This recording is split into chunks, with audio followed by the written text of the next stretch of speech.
Salam dan bahagia. Perkenalkan, saya Florencia Dimali, calon guru penggerak Angkatan 11 UPTD SMP Negeri 12 Kota Kupang.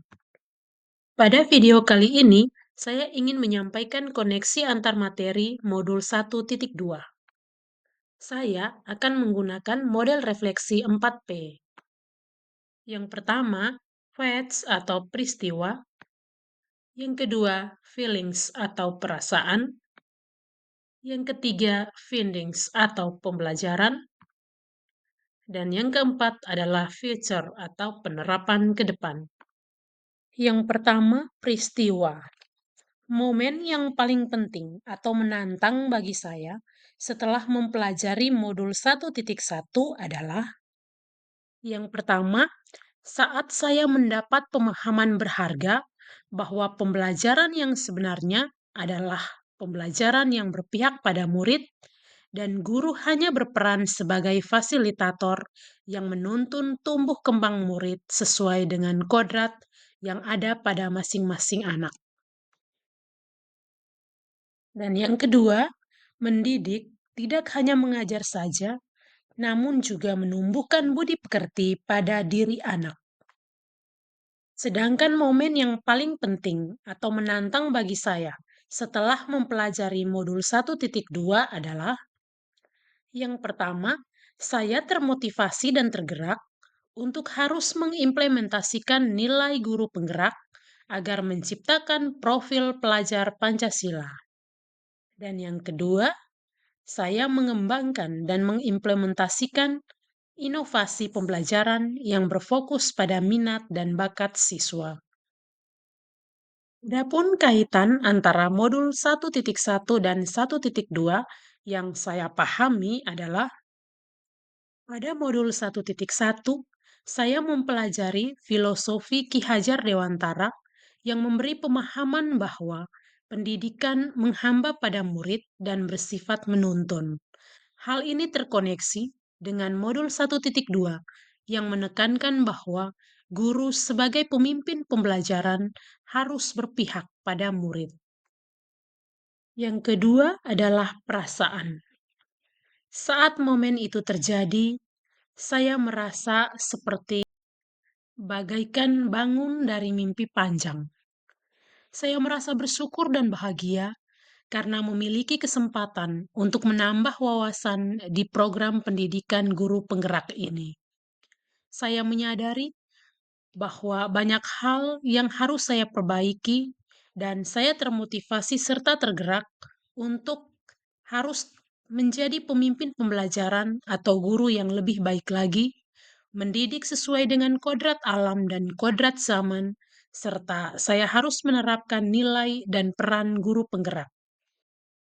Yang ketiga adalah pembelajaran. Sebelum momen itu terjadi, saya berpikir bahwa pembelajaran yang saya lakukan sudah ideal.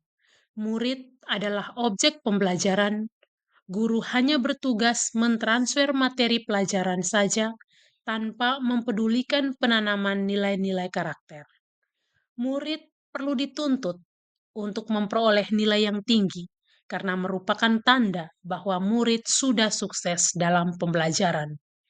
Belajar sambil bermain tidak perlu dilakukan, dan refleksi pembelajaran tidak perlu dilakukan karena menurut saya pembelajaran yang saya lakukan sudah sesuai. Namun sekarang, setelah saya mempelajari modul ini, saya berpikir bahwa pembelajaran yang dilakukan tidak selalu baik dan tepat, sehingga refleksi sangat penting dilakukan untuk mengetahui kekuatan dan kelemahan pembelajaran yang telah dilakukan. Murid adalah subjek pembelajaran, guru hanya sebagai fasilitator. Belajar sambil bermain juga merupakan salah satu strategi yang efektif dalam pembelajaran sebagai bentuk pemahaman akan kodrat murid. Guru harus menuntun anak sesuai dengan kodrat alam dan kodrat zaman, sehingga saya harus menjadi guru yang berpihak pada murid, mandiri, kolaboratif, reflektif, dan inovatif. Guru mempunyai peran penting dalam meningkatkan mutu pendidikan, seperti menjadi pemimpin pembelajaran, menggerakkan komunitas praktisi, menjadi coach bagi guru lain, mendorong kolaborasi antar guru, dan mewujudkan kepemimpinan murid.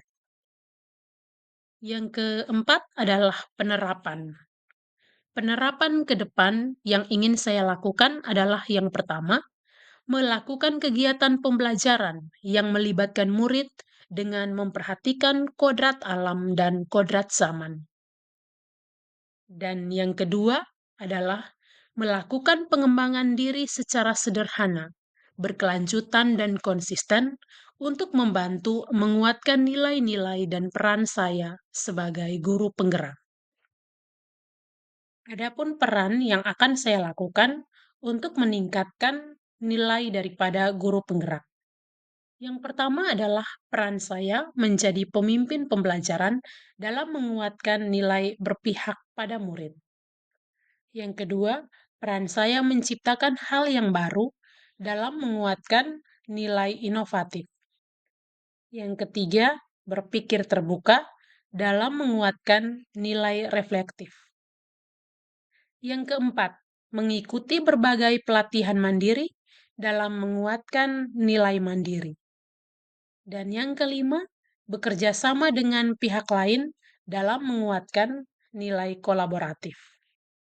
Demikianlah pemaparan saya tentang koneksi antar materi modul 1.2.